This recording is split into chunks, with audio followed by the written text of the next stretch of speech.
Secretary Yellen helped manage the resulting financial crisis and recession. And in 2010, President Obama appointed her vice chair of the Federal Reserve, before nominating her to succeed Fed Chair Ben Bernanke as the nation's top central banker. She can take a couple of questions. As always, I will be the bad cop. And again, thank you, Secretary Yellen, for joining us.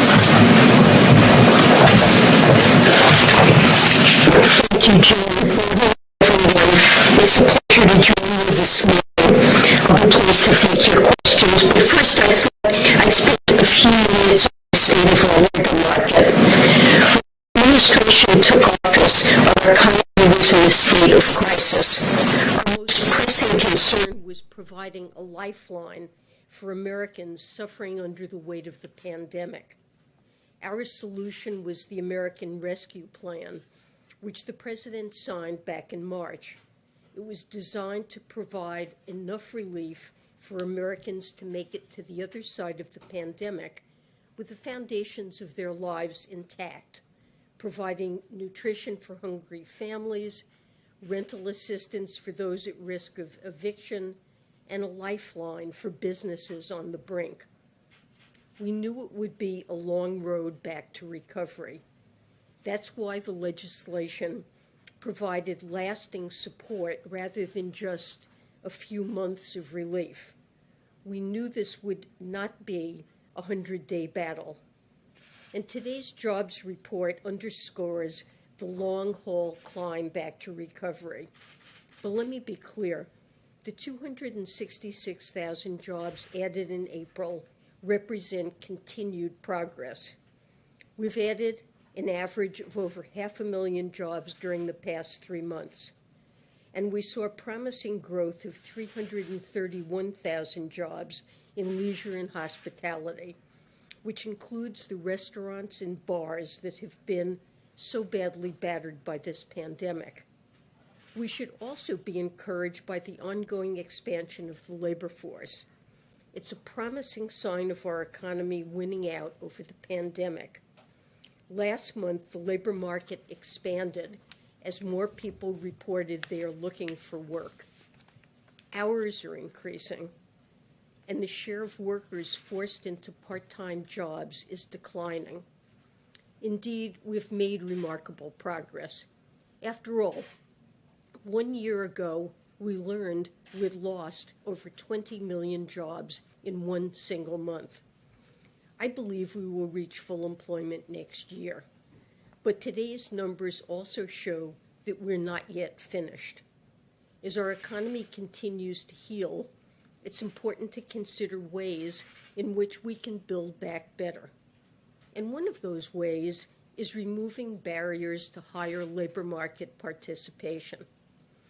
Even though we're seeing sustained job growth now, more jobs ultimately will require more individuals to participate in the labor market. As you know, the top-line unemployment rate you see doesn't include the many millions of Americans who are not seeking work. And progress here is critical. When I first came to Washington in the early 90s, a higher percentage of American women worked than almost any other developed nation. Out of the 22 wealthiest countries, we ranked 6th in labor force participation. By 2010, America fell to 17th. By the eve of the pandemic, women's labor force participation was hovering somewhere near where it had been in the late 80s and early 90s. Male labor force participation has fared even worse. A smaller percentage of men are working now than at any point in the last 70 years. There are many drivers of these trends. But as my colleagues at the Council of Economic Advisors have pointed out, an undeniable one is a lack of support for people as they raise children and care for older relatives. Our policymaking has not accounted for the fact that people's work lives and their personal lives are inextricably linked, and if one suffers, so does the other. The pandemic has made this very clear. between February and April of 2020, 4.2 million women dropped out of the labor force, in large part due to an unexpected caregiving burden. Nearly 2 million have not yet returned. The challenge before us is to help these 2 million women to return to the labor market, but to help the millions of other workers who left prior to the pandemic to do the same. It's a core reason that last week President Biden proposed the American Families Plan. The plan offers up to $8,000 to pay for child care and makes sure kids from lower income families can attend for free. It offers universal pre-K to 3- and 4-year-olds, and it provides up to 12 weeks of paid family and medical leave. With today's jobs numbers, I'm confident we will have a strong, prosperous economy this year and in 2022. But what about the rest of the decade and the years beyond? Our country's long-term economic health depends on whether we invest in American families and workers, and I'm very hopeful we will. Let me stop there, and I'd be glad to take some questions. So President Biden suggested that the increase in employment benefits have not affected the jobs report, but the Chamber of Commerce and some business leaders are arguing that it's easier for people to stay home. They're receiving more money than they would for them to go back to work. So what's your response? How do you explain the slowdown in hiring that we saw in this jobs report? And is there talk about reducing that unemployment benefit in the future to get people back to work? So first of all, I'd note that the jobs report is a little bit stronger than the headline numbers might suggest on the hiring front. The number of people working part-time for economic reasons, namely involuntary part-time work, that number declined by 600,000, and average hours of work ticked up by 1/10. So that means that an extra margin in which employers are able to boost their labor is by adding to hours of existing employees, and that those employees want that extra work. They were involuntarily working part-time. You know, the labor market is volatile from month to month, and I think the best thing is to average through and say we've been creating over 500,000 jobs a month on average over the last 3 months. Look, but it's clear that there are people who are not ready and able to go back into the labor force. Many children are back in school, but not on a regular schedule. It's a challenge for parents to manage schedules where one child is in school a couple of days a week and another child is in school some different days during the week. So caregiving responsibilities and absence of child care are still important reasons why people are unable to return to work.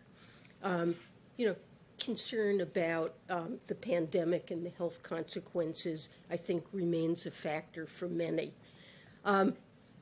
I don't think that the addition to unemployment compensation is really the factor that's making a difference. There's no question that we're hearing from businesses that they are having difficulty hiring workers, although over 300,000 workers, I'd point out, were added this last month in leisure and hospitality, which is the most badly affected sector.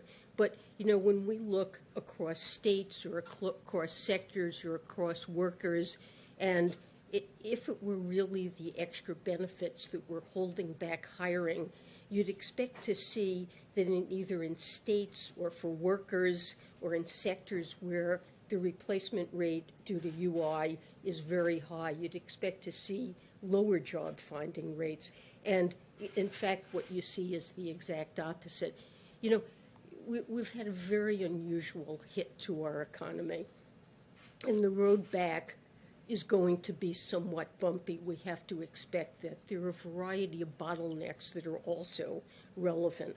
So we've seen motor vehicle production shut down in some places because of a shortage of semiconductors.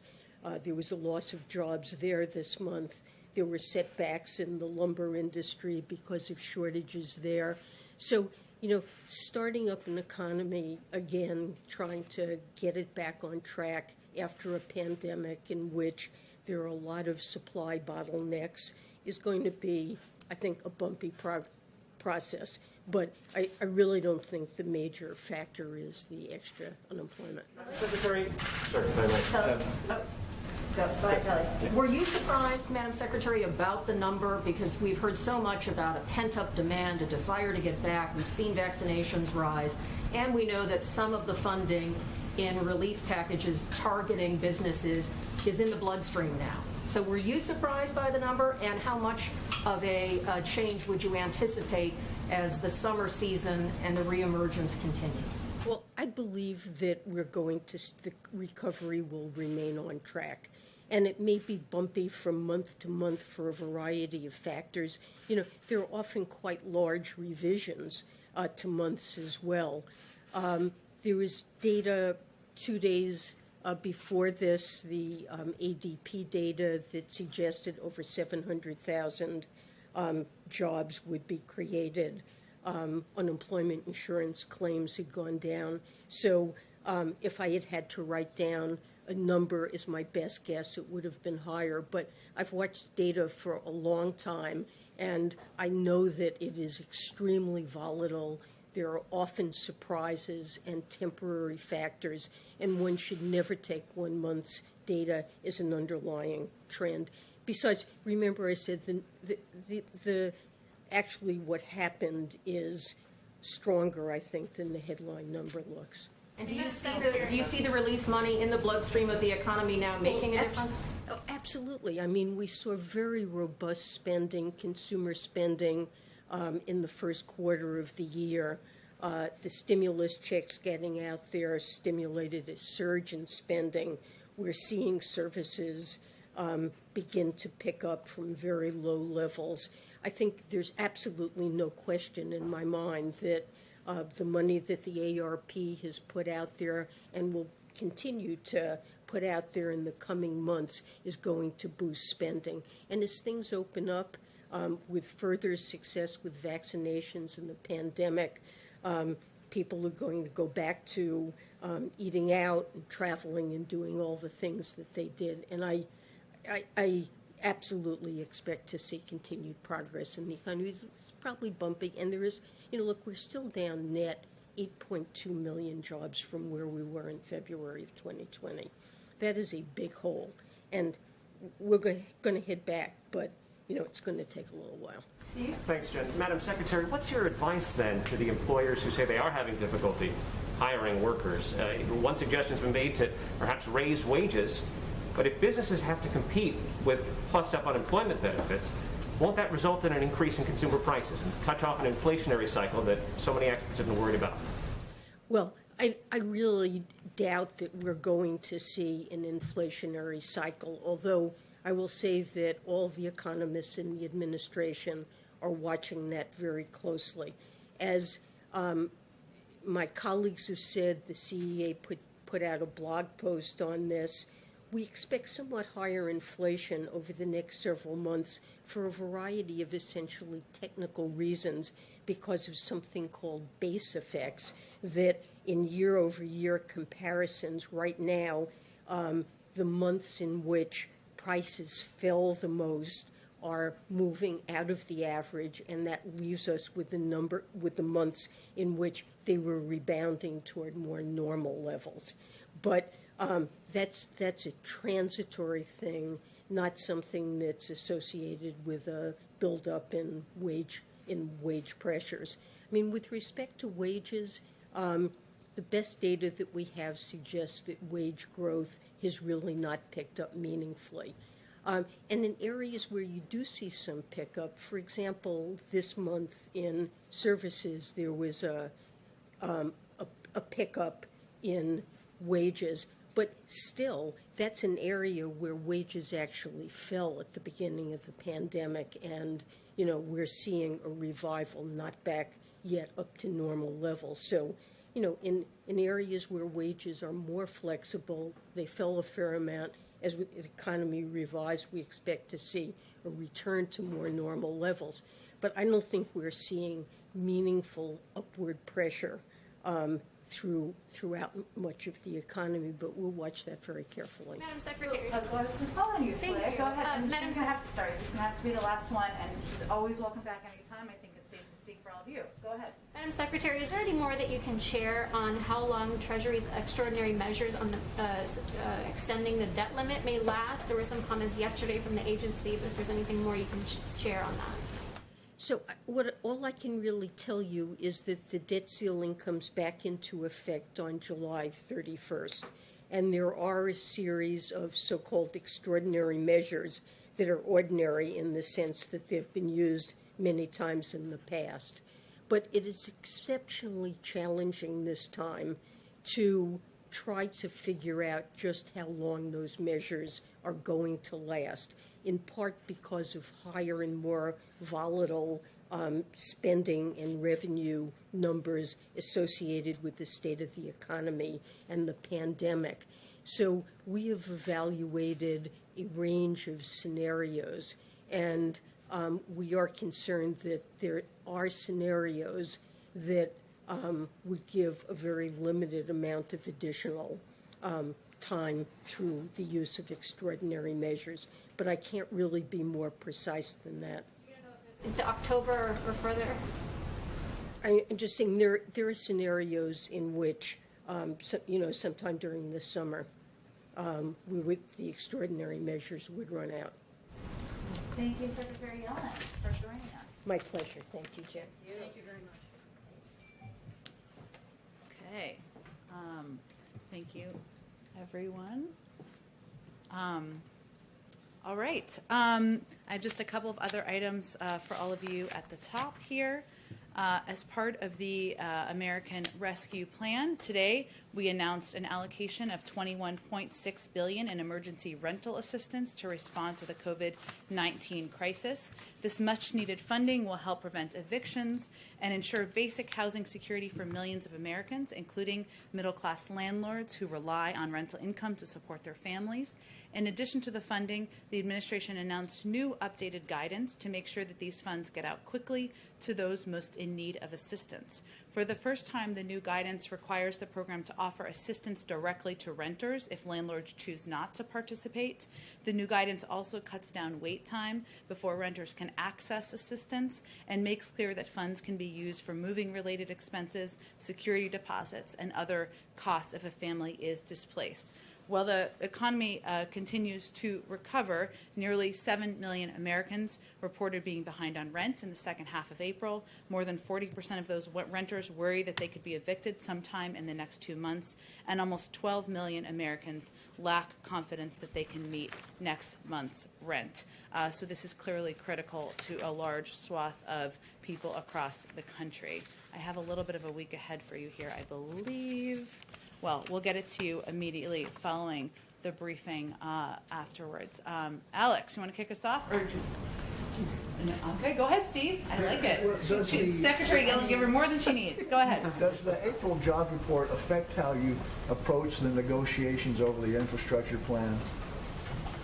Well, Steve, let me say first that when we give you the week ahead, some of the components in there will include a leadership meeting that will be happening next Wednesday that we announced last week, I believe. It feels like a long time ago. That will certainly be an opportunity to discuss the American Jobs Plan, discuss ways we can work together on putting people back to work. But we've always felt, as you heard Secretary Yellen convey, and as you heard the President say earlier today, that the road to recovery would be up and down, and that there would be it was going to be important for us to put in place, pass a package, the American Rescue Plan, that addressed the crisis, that was meant to rescue the country and the economy, and that we needed to invest far more than that to get to the point of recovery. So, certainly our focus will be on working with Democrats and Republicans. That hasn't changed, to get that done as quickly as possible, hopefully in a bipartisan way. And following up, is it time to reconsider encouraging people to stay home with unemployment benefits, given the rising in vaccination rates, the CDC guidance, this April job report? Well, I would say that we're not encouraging, you mean in terms of CDC guidelines or in terms of supplying unemployment benefits? Yes. Sorry. Unemployment benefits. Unemployment benefits. Well, let me first say, because there's been a little bit of confusion about this, that there are certain requirements. In order to receive any kind of unemployment benefit, claimants must be able, available, and actively seeking work. And workers are not permitted to refuse suitable work and continue to receive benefits. That all remains true, including under the pandemic UI program.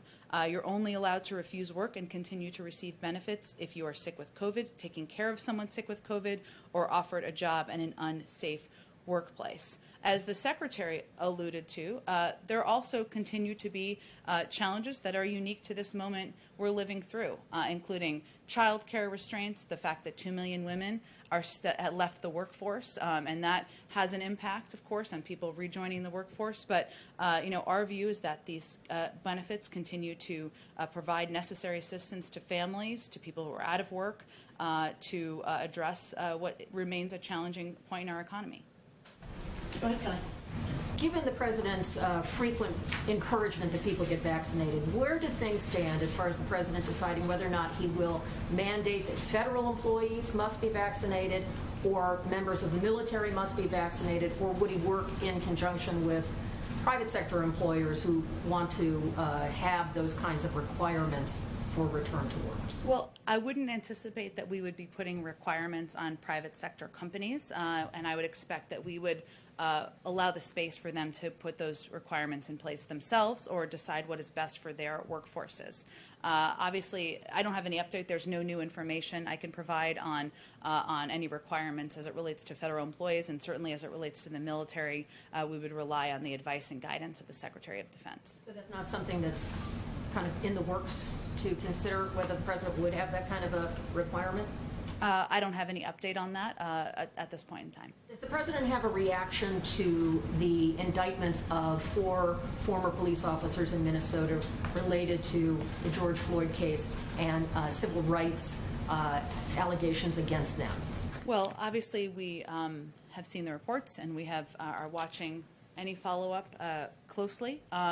But we don't have any specific reaction to the legal actions that were announced today. I will say that, again, it's a reminder, as was the verdict in the Chauvin case just a few weeks ago, that there's still more that needs to be done. Well, that was a moment of justice, certainly, that it is just the beginning, and it's a reminder of the need to put police reform in place through our legislative process and put those reforms in place across the country. Thank you, Jen. Secretary Yellen said that the recovery would be bumpy and there would be different factors every month that contribute to it. What factors do you think led to what happened last month and the numbers dropping from an average of 500,000 to just over half of that? Well, as Secretary Yellen said, I like saying that since she was just here, we look at monthly averages. We don't, it's one of the reasons why we don't celebrate and bring champagne and balloons in when the numbers are far above expectations, is because we know that that we have to look across a span of time and not overanalyze one particular month. So we look at it as across the course of 3 months, there was an average of 500,000 jobs that were created. The prior administration created an average of 60,000 jobs per month. So that certainly is a positive trajectory. In our view, as we look at this report, it's just a reminder, and our biggest takeaway is that it's going to take time and effort to heal the economy. It emphasizes the steep climb out from this economic crisis and the fact that more is needed. We need to do more because recovery for some, even when there are very high jobs numbers, is not recovery for all. And we will continue to advocate for moving forward with the American Jobs Plan as a result. Thank you. President Biden just said that he was confident that he would be meeting with Putin in June next month and suggested that it was only a matter of logistics, where and when the meeting will take place. Can you confirm that he will meet with Putin when he visits Europe next month? There's not a meeting with the president locked in yet. Obviously, our president, invited him to participate in that meeting because he thinks it would be a good step forward in the relationship to de-escalate, to ensure we have a more stable relationship moving forward. But there's no meeting to confirm at this point in time. So have the Russians not accepted? Have they accepted? As we said, when the president had the discussion with President Putin, it would then be at the point where it would be discussions at a staff level about what it might look like, where, the timing, the components of an agenda. Those are still ongoing. And just one more on the voting laws that were passed in Texas and in Florida. Does the president have anything to say about these laws? And does he... will he ask the Justice Department, or does he believe the Justice Department should intervene in any way to try to prevent the implementation of these laws? Well, on the second question, he will leave that up to his Attorney General and leaders at the Justice Department.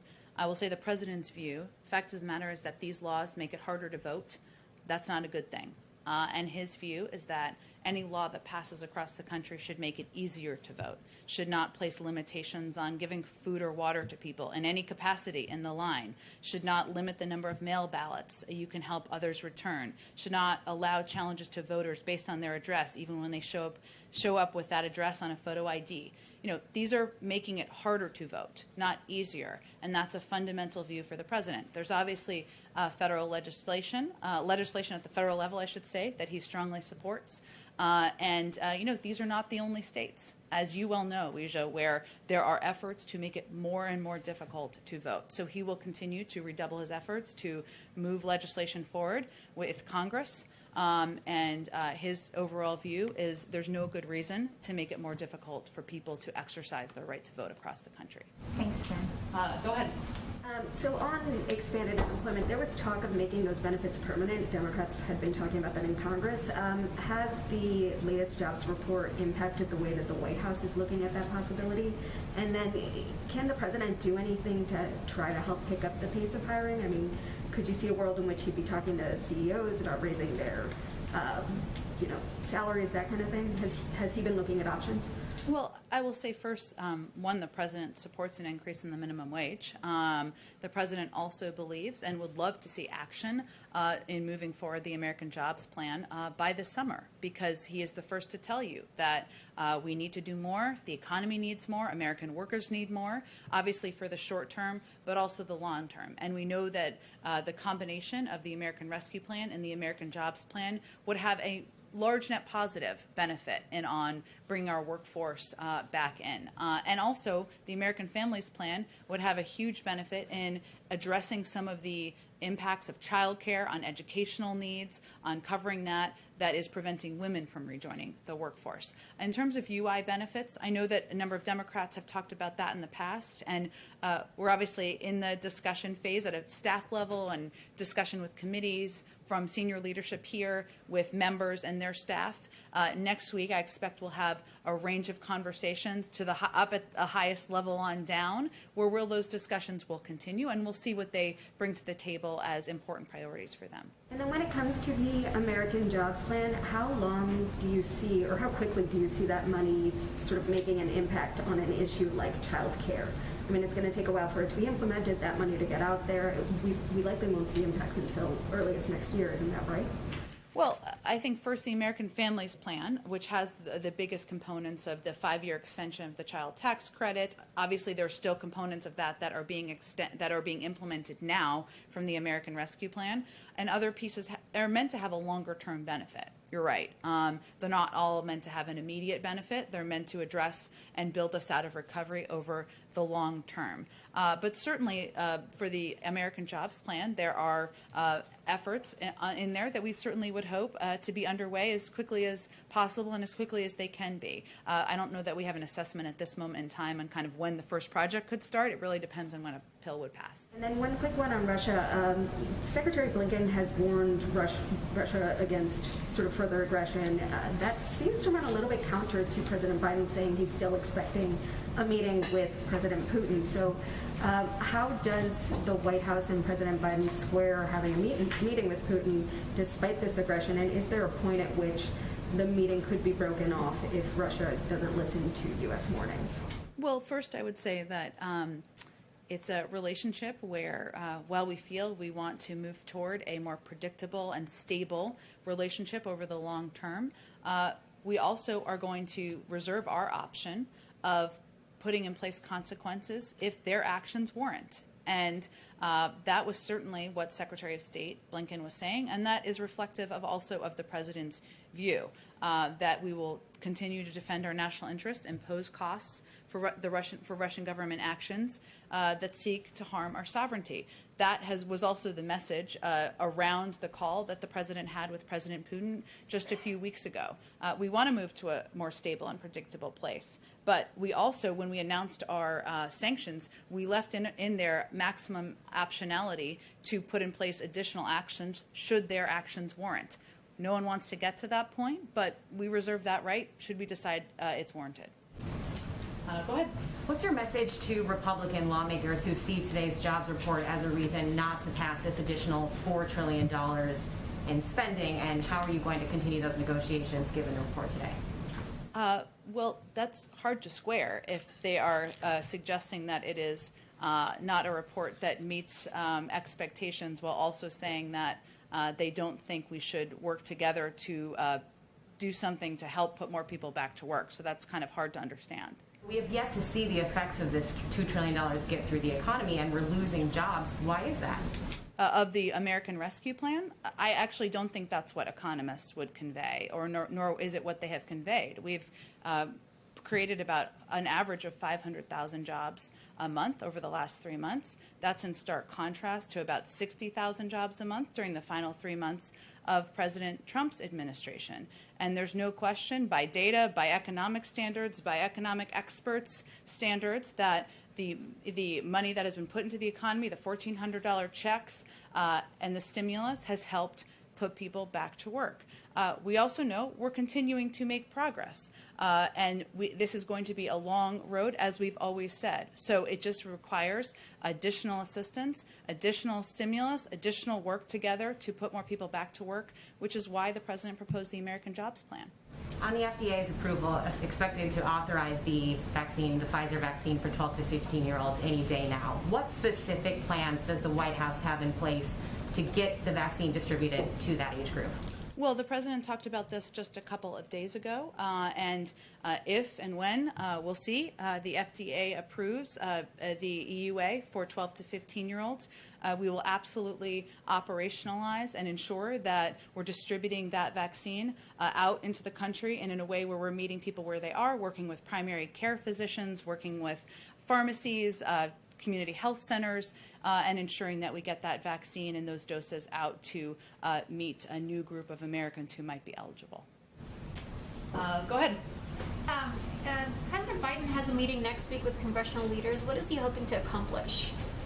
He does have it on May 12th. Let's say March 12th. May 12th. Sorry, he has a meeting, bicameral, bipartisan meeting here in the White House. He's hoping to talk about ways that we can work together to put people back to work, to ensure we are making our workforce more competitive, to competing with China. And, he knows that the American people elected him to solve problems and to represent and govern for all people. And he's hoping that these leaders will come together and join him in the Oval Office to have a discussion about doing exactly that. And just one more, is there a time that's been set for the meeting with the president and Capito on infrastructure? Not yet. We are working with her and her team and a group of Republican members of her choosing on identifying a time and day that will work. Hopefully we'll have more on that later today. We will see, and as soon as we we do have that locked in, we'll share it with all of you. Oh, go ahead. Sorry. Jen, we did notice the president meeting yesterday briefly with Senators Kennedy and Cassidy on the tarmac in New Orleans. Mm-hmm. Was that a substantive conversation? Were any deals reached, or was it just pleasantries? If deals were reached, that would have been very efficient of all of them. I would say that, I haven't talked to the president about his specific private conversation with them.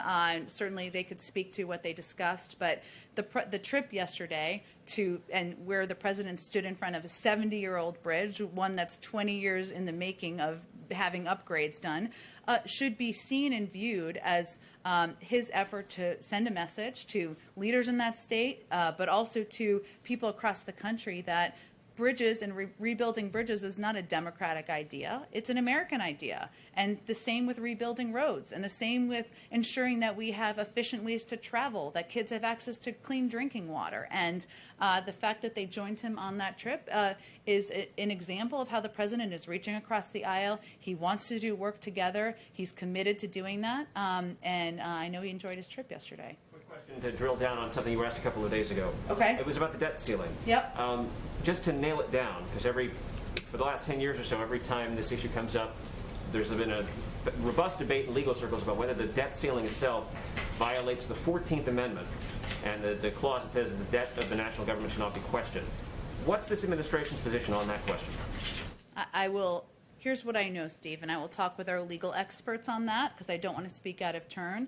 The president obviously has voted to increase the debt ceiling in the past and advocated for it as vice president, and he believes that it should be a process that Democrats and Republicans move forward on, just as they did 3 times during the Trump administration, including the same year where Congress passed $2 trillion in tax cuts for the highest income.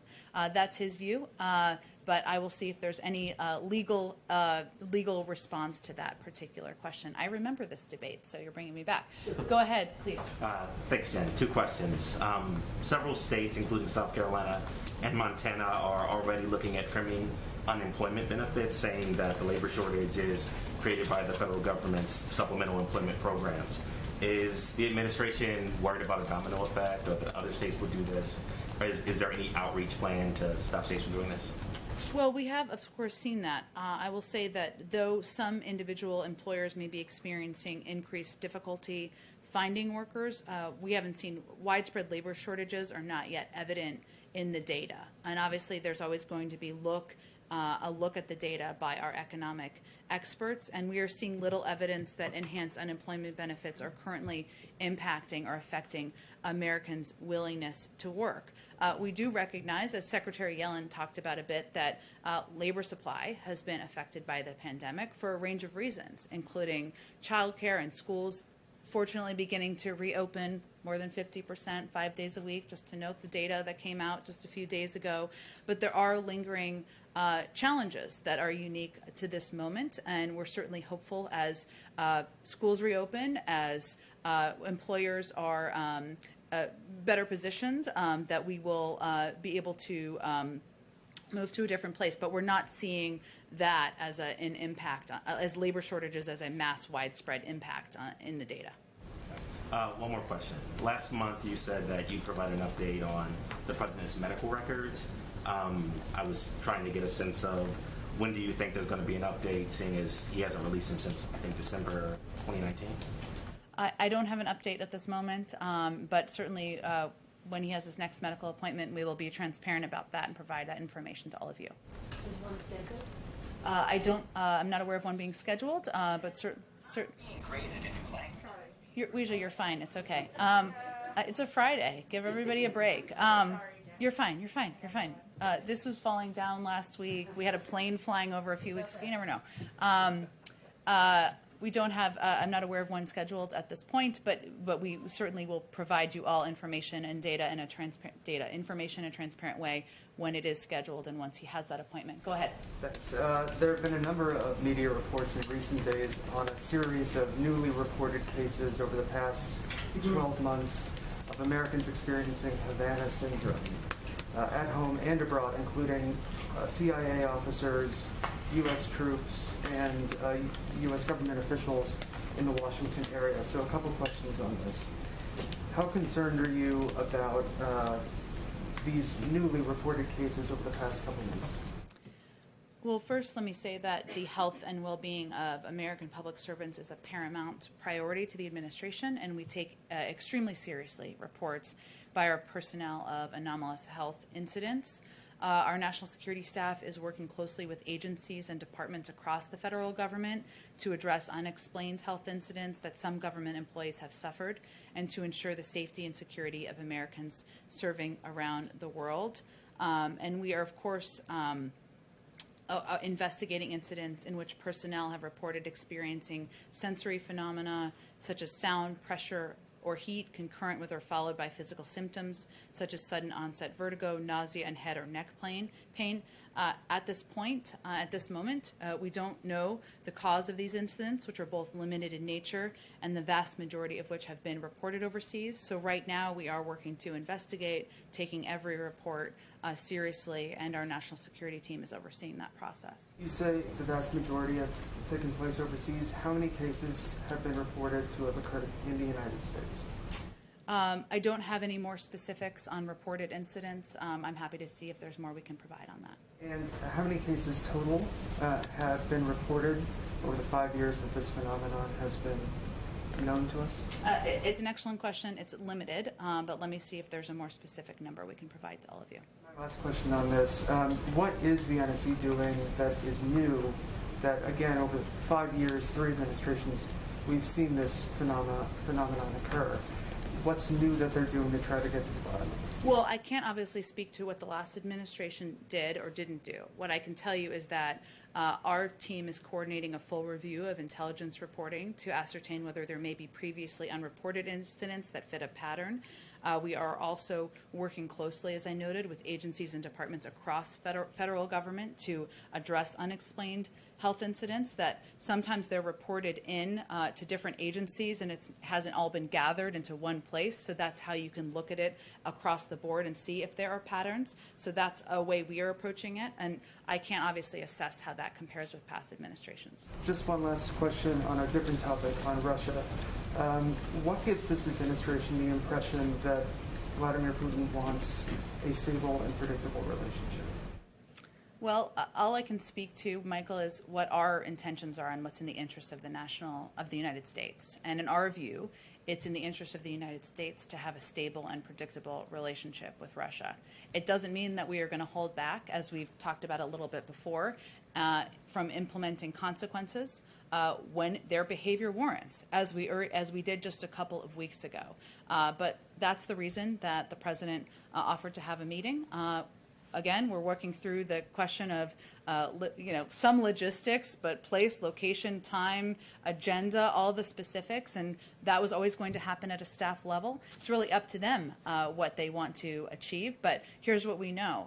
The United States is a member of the G7. We're working in close partnership with our partners and allies around the world, from Europe to Asia to, on a range of shared global interests. And I think the question for Russia is whether they want to be a part of that global community.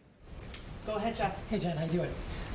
The first one, I know you're just doing your week ahead and it's not settled, but do you have a time for the BICAM meeting? Because as you know, House Republicans are going through some leadership elections. I've heard that. We don't have a time. It may be set, Jeff. Let me see. I think we'll put out some more details on the week ahead, but I don't have the time in front of me. Whether it's the first part of the day or the second part of the day. Correct. Back on the Russia issue, I know you've done a lot of these. Yeah. And you mentioned U.S. sovereignty, but Putin, there's also a move in Russia to crack down on internal dissent, including declaring the Navalny's party as I think it's called an extremist group, which has caused its offices to shut down across the country. Could Russia do anything internally that would cause the sum to be off? Say the last part again. Is a crackdown on internal dissent something that would stand in the way of the summit?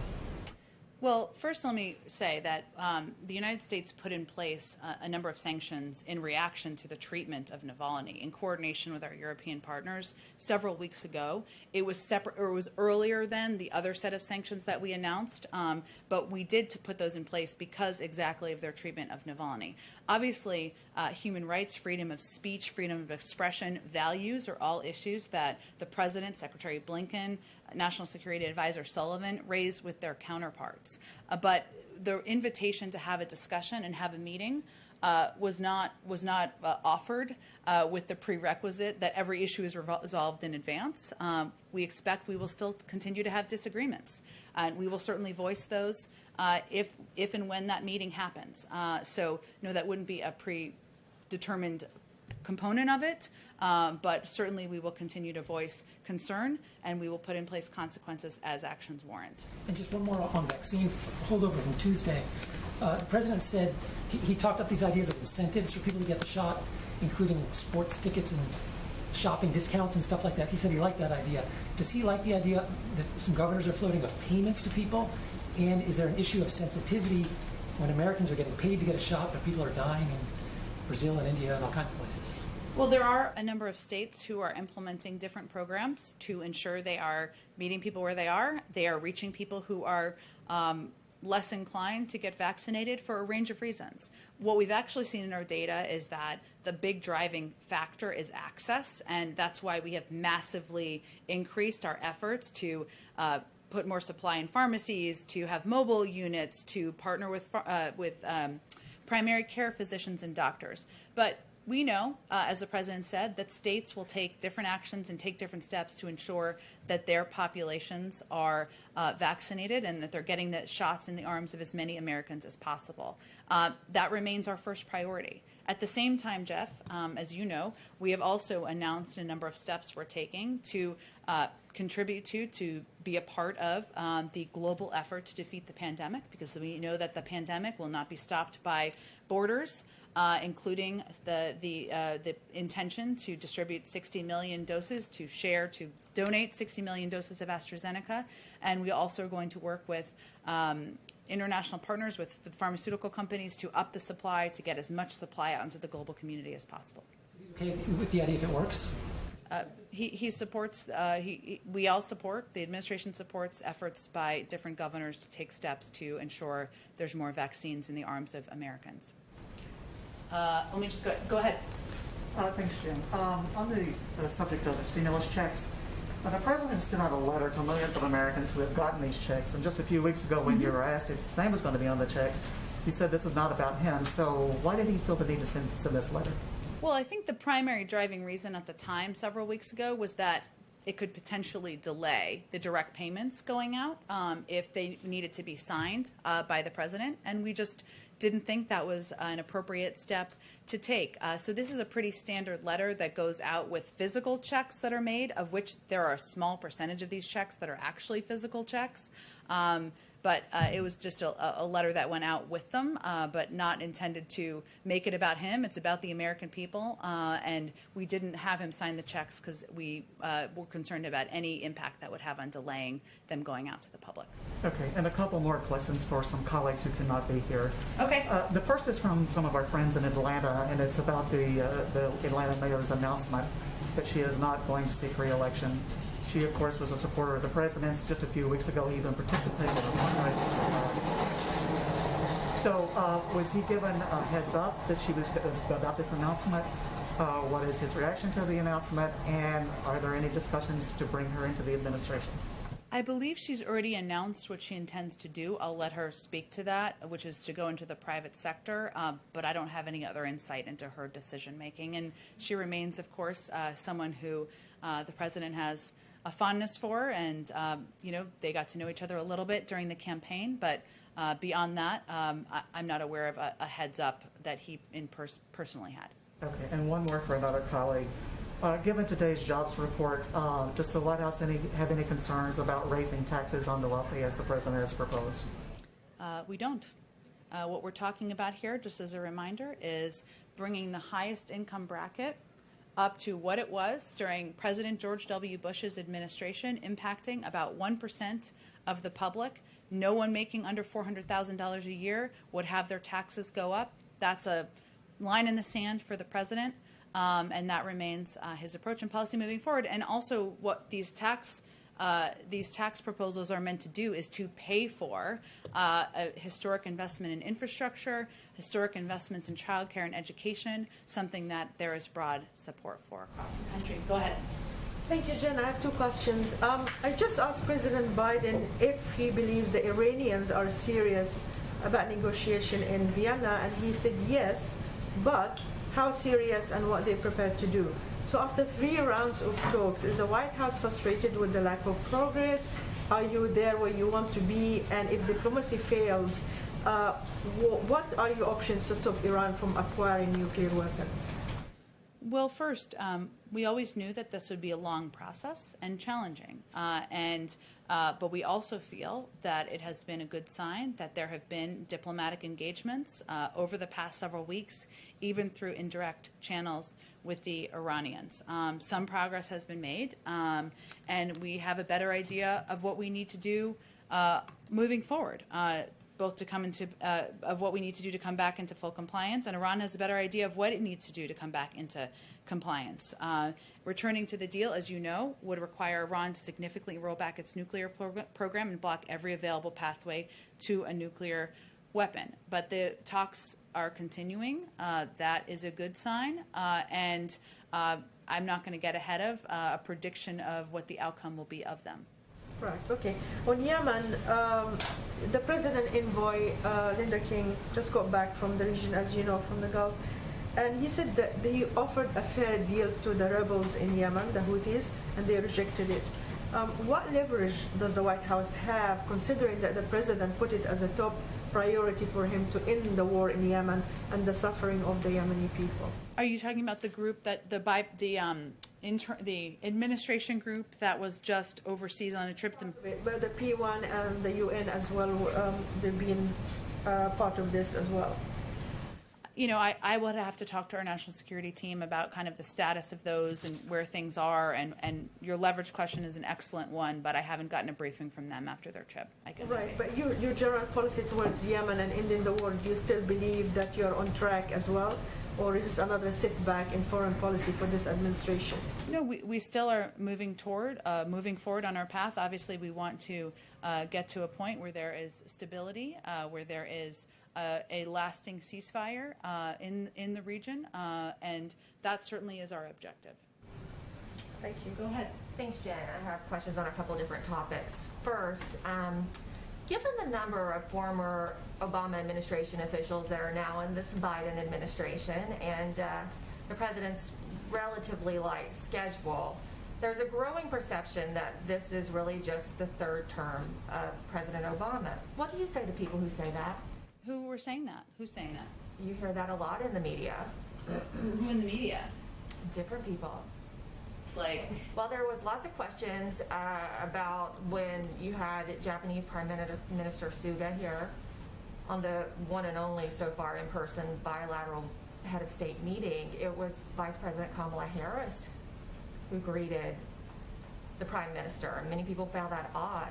She's already taking independent one-on-one calls with key allies like Prime Minister Morrison and Justin Trudeau. So I just want to get your reaction to people who question that.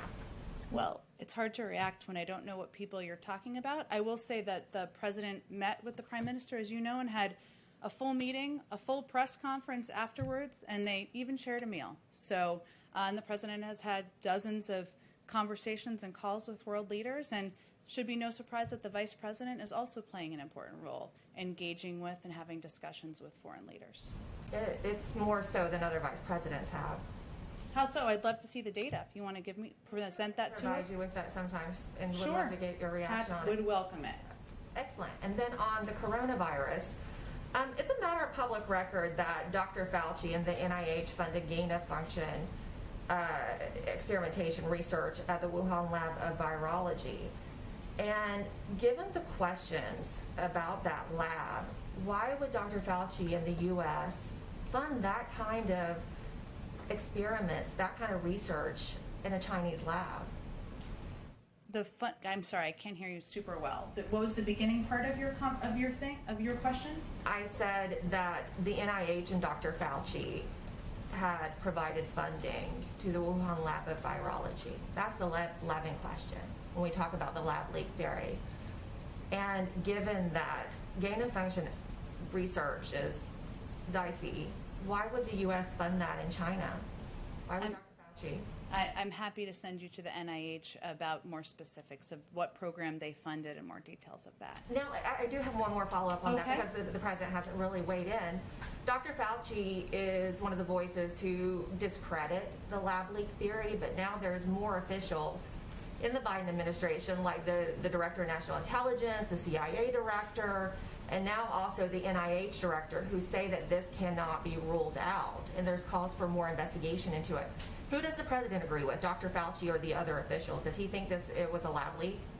Well, the president has said, and I've said from here many times, that there needs to be a credible, independent investigation through the World Health Organization, and that one that relies on data, relies on participation from China and other countries that may have information. That's certainly something everybody has called for, and we look forward to that happening. Why hasn't the president spoken with President Xi about the origins of the coronavirus yet? He said just a few weeks ago he hadn't yet. I think we have given a readout of his call, and also that the president believes there should be an independent investigation led by health experts, and one where their data is provided, that's provided transparently to our medical and science experts here in the United States, and we look forward to reviewing that. We're going to have to go on. Go ahead. I'm sorry, Emerald. I think you've had plenty of time today. Go ahead. Go ahead. Secretary Yellen talked today about how schools being open kind of unevenly, hybrid, some days it's in person, some days it's not, can affect people's ability to go back to the workforce. Secretary Walsh mentioned that earlier. And I think both Secretary Yellen, Walsh, and you have all mentioned childcare as well. Given today's jobs report, is that an indication that there is more the administration needs to do to get more schools open faster, or an indication that childcare needs to move higher on the priority list? Well, first let me say what Secretary Cardona has conveyed, which is consistent with the president's view, is that we need to have schools open 5 days a week, 100% of schools across the country. We've seen data come out, that's from March. There's a little bit of a delay, not delay, it's done on a monthly basis, but it's done about a month later, which shows that more than 50% of schools are open 5 days a week. That's moving in the right direction, but there's certainly more work that needs to be done. And they're looking toward, of course, the fall. As Secretary Cardona has said, he wants schools to open quickly. They have the resources now. We have mitigation steps and measures that have been put out by the CDC, and he is working, this is his top priority, and he's working with districts across the country to do it as quickly as possible. So there was already an urgency in doing that, ensuring that was happening as quickly as possible, but there's no question that the impact of the pandemic, the fact that 2 million women have left the workforce, the burdens of, the challenges of balancing work, childcare, elder care at times, has had an impact on women and on our economy overall. Can I do a quick follow-up on the Iran question? Yeah. Iran's top negotiator is quoted as saying today the United States has expressed its readiness to lift many of its sanctions on Iran at the Vienna talks, but Tehran is demanding more. Is that a fair assessment of where things stand? Well, first let me say the State Department has done briefings on this, but let me reiterate what they have said, which is that we will not get into a situation where the United States does more than is required by the JCPOA agreement in terms of sanction relief, and Iran does less. So what we're really talking about is mutual return to compliance with the JCPOA. We'd be prepared to lift the sanctions necessary for our JCPOA compliance only if Iran were prepared to return its nuclear program to its JCPOA status. So that is our view, and how Special Envoy Rob Malley, who's been exploring concrete steps concrete approaches concerning the steps both Iran and the U.S. can take, that's what our approach and the bottom line is from our end. Go ahead, Kelly. When you give us the week ahead and you talk more about the leader meeting, what impact do you think Leader McConnell's comments about working with great focus against the Biden agenda? He said it in a number of times now. And does the president view that as an impediment to having a productive meeting, or is that just politics that he's willing to write off? How does the president view that? Well, the president's view is that he's ready to have a clean slate, and let's welcome the leaders here. He believes his goal and what the American people elected him to do was to bring the country together.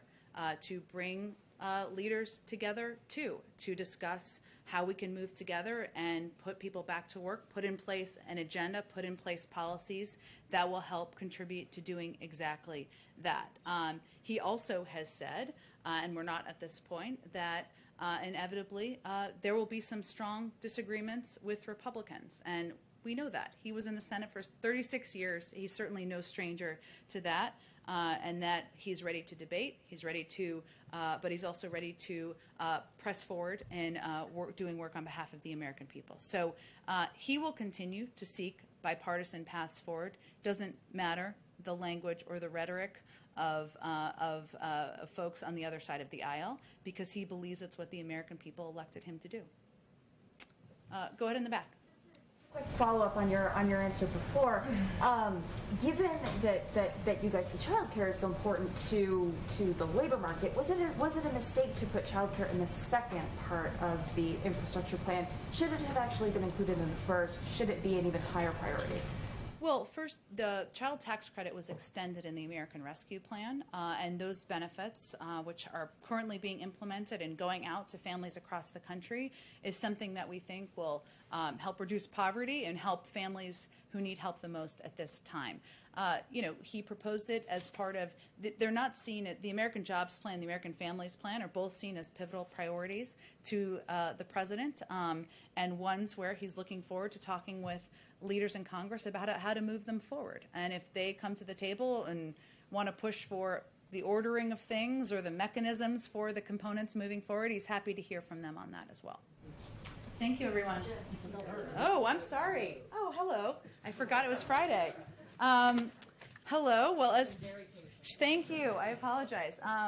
Well, thank you. As a part of our effort to bring more people into the briefing room, today we have Shabeli Karazana. Tell me if I butchered your last name. As someone with the last name Psaki, I certainly understand if I did that, and I apologize, joining us from the 19th. So welcome. How can I answer your questions today?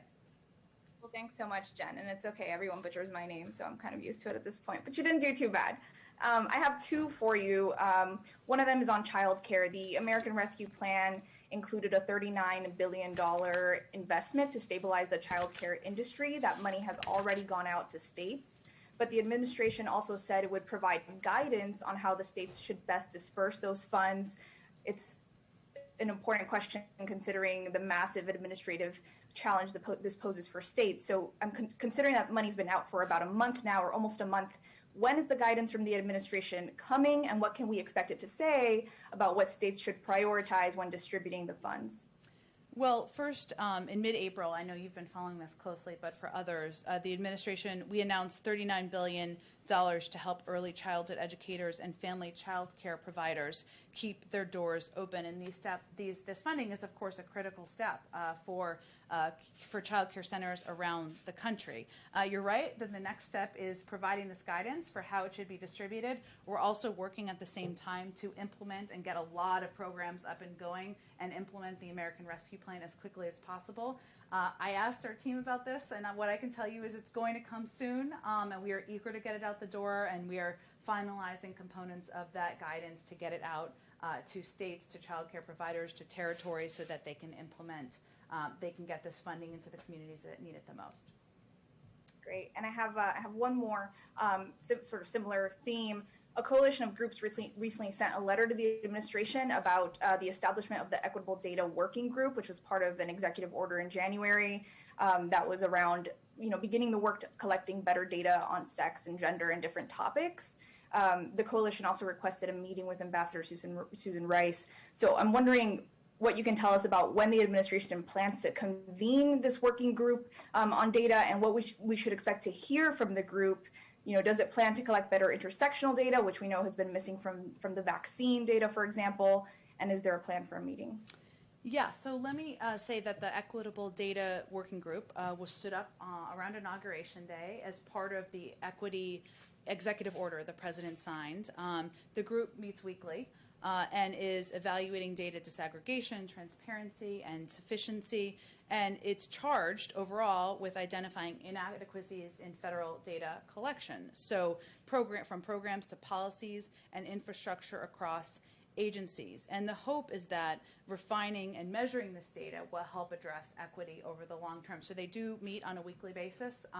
In terms of Ambassador Rice, I know pushing for the racial equity EO and overseeing the implementation of a number of components of our racial equity agenda is under her purview, and I can certainly check if she's been a part of those meetings. I wouldn't be surprised if she has been.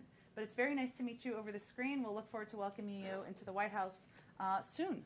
Okay, thanks everyone. Have a great weekend. And will week ahead come out later? Yes, that is, I take full blame for that. Thanks everyone. Thank you. Happy Mother's Day. Oh, happy Mother's Day to everyone too.